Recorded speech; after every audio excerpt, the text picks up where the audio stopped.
let's study the last topic related to the thread programming, which is known as the thread lifecycle. So when we create a new thread, right, we use this statement, that is thread t is equal to new thread with the argument of the runnable.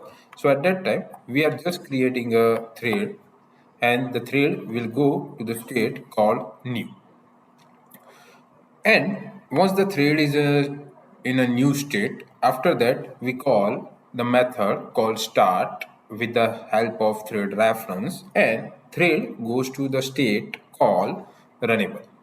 Okay, so here the thread is ready to run. Okay, so there may be a multiple threads running in the maybe in the runnable state. Okay, so what will happen? The operating system will pick one of the thread and allocate processor to the thread or CPU to the thread, and thread will go to the state called running, like this. Okay, so basically that thread would be executing a method called run at that time. So only one thread could be there in the run method at a time.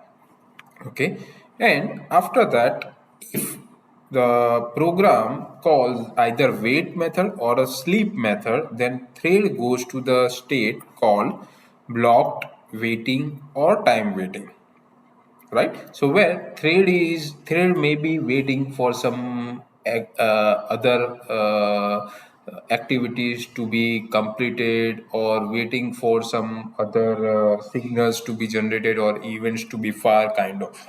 And once that, if the block or waiting or time waiting thread is getting the signal either by using the notify or notify all, then again it will go to the state called runnable. That means the thread is ready to run.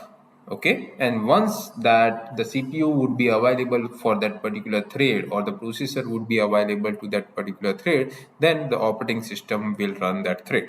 Okay, now thread, once the thread will finish its execution, okay, thread will go to the end state, right? So that the end state, thread can go to the end state from any of the state which we have mentioned, like from the new, runnable, running, or block waiting or time waiting. Okay, so suppose right now thread is in a new state, and it can go to the end when, if the interrupt method would be called for that thread.